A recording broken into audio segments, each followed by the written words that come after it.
Well, I've been in the outfitting business since 1959, and when I came up to Grand Cache, you know, I brought my outfit with me, of course, but I could see from where I came, down in the Nordegg area, it was wilderness was fast disappearing with all the development and so on that was going on there.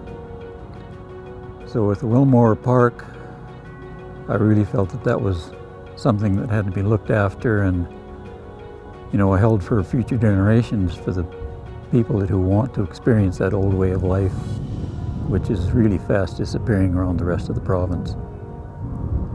I'd say the challenges really are, biggest challenge is the encroaching environmental aspect that seems to be growing. You know, it's a preservation mentality instead of conservation mentality. You know, and it's really, when man is involved, it's a management aspect. You can't leave everything alone and expect nature to take its course, because it's chicken one day and feathers the next. And when you get too many feathers, you don't have any more chicken. But to conserve and manage what we have is the only way that we can ensure that it will be there for the next generation. To receive this award is really a great honor. I feel honored, you know, that people would recognize what little bit I have done, that they feel that I deserve this award. It's a great honor, believe me.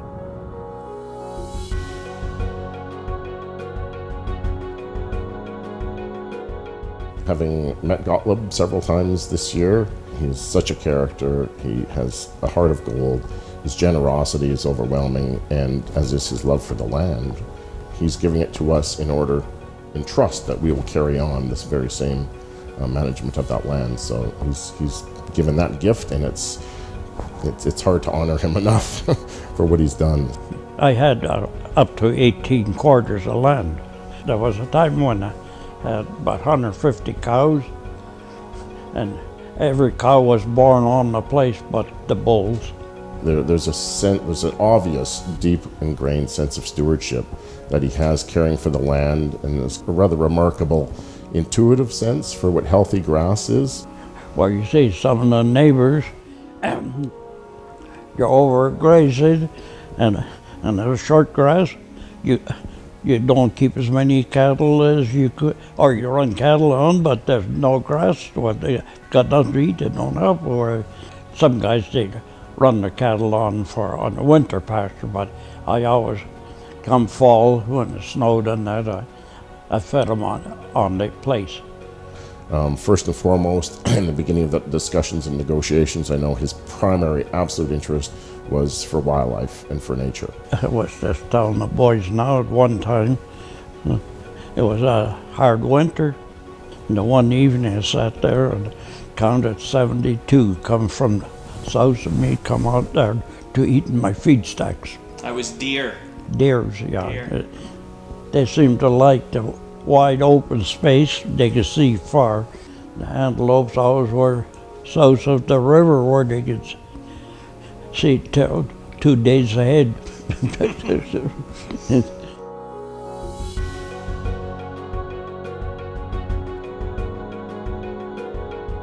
I just love working with the birds. It's so fun to see them, see young things, new life coming in. I enjoy going out to sites, especially if I'm doing artificial sites or looking in an area that I think there's some potential. What I find most interesting is to go back and every year and see, are the birds still there? Is that site still being occupied? Or if I built new sites, and I do every year, did they use it? Was it what they want, what they like? And sometimes yes, sometimes no. And it's just interesting, and generally to see how the birds are doing. I've been doing it for, actually working with them for about 50 years now, which kind of shows my age. But it's just nice to see how things change over time. Are they still maintaining their levels, populations more or less? So that's what I find most rewarding. I just love working with the birds. I didn't expect to be nominated for the award at all. And in fact, I thought it was an honor just to be nominated. I thought that was the privilege in and of itself. Having actually being awarded the award is tremendously gratifying, a little bit humbling. I do what I do purely selfish reasons, because I love working with the birds, I love the work, but it's nice when you get recognized, where people are saying, hey, we noticed what you've done and we really appreciate it, and it's, you know, it's a gratification that you get from that, from other people, and that's what I've found really rewarding.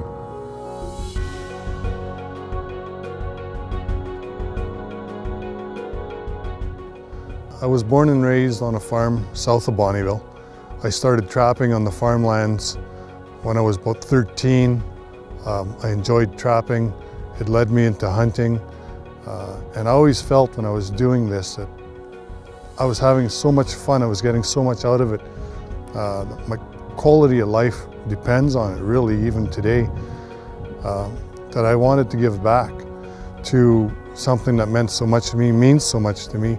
Our great outdoors, our wildlife, our habitat. One of the great honors that I had as a member of the Alberta Fish and Game Association is I was the president when Alberta Fish and Game celebrated its 100th anniversary. So 100 years of conservation in the province by a non-government association is pretty amazing, and that we're still here today is this is a tribute to the good work that the association does and what we believe in. Even if you're not a hunter or an angler, I believe that good habitat and seeing fish and wildlife out in its habitat is good for you. It definitely adds to the quality of life that we enjoy. I really appreciate having been nominated for this. It came as a shock. It was overwhelming, to tell you the truth. Even now it's really tugs at me, because what I did because I believed in it and because I felt I needed to. And there were definitely challenges, but they were well worth it.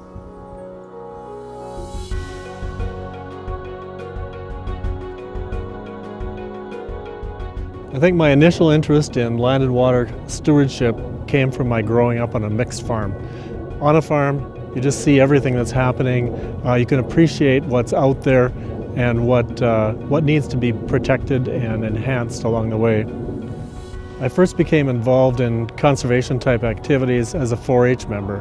4-H was really my introduction to working with animals and different projects that related to biology and something a little more formal than just farming.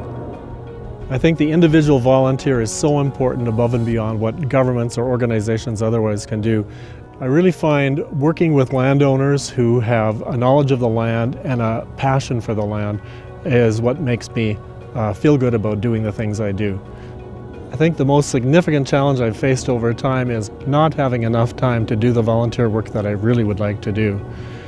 My goals for the future in volunteering are probably to continue much of what I have been doing. As retirement approaches, I'll have more time to dedicate to some of the groups and the individuals and the projects that we've undertaken but still are not yet there. I'm really honored to get this award. I didn't know it was coming. I was just doing the fun things I like to do, and I really appreciate those who have put the effort into bringing this nomination forward.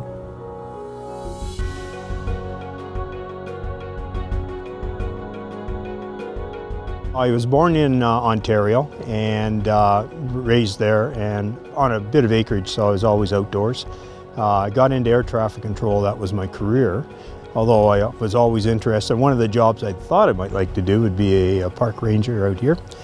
But when I retired, then the opportunity to move west came, and my wife and I moved out here, and right off the bat I got involved with volunteering. It was it took a bit of time. When I first came out, we'd bought our house like 2 years before moving, and I was reading all about the Eastern Slopes Grizzly Bear project at the time. I thought, hey, this sounds really interesting. And then when I got here, I quickly learned you just don't show up and say, hey, I'm here to help. But then once I got going and they got to know me and I got to know them, then it eventually worked my way into doing the volunteer stuff with parks. Yeah, it's so great. I often say, like, if people say, oh, thank you, well, don't thank me. I'm getting way more out of doing it than you're getting out of me doing it. Well, it was a big shock, to be honest. I hadn't heard of the award before, and there was no heads up that I'd been nominated or anything. I got a call from Edmonton saying, congratulations, and it kind of threw me back. So I've been learning a bit about it. Obviously, it's a great honor, and yeah, total surprise.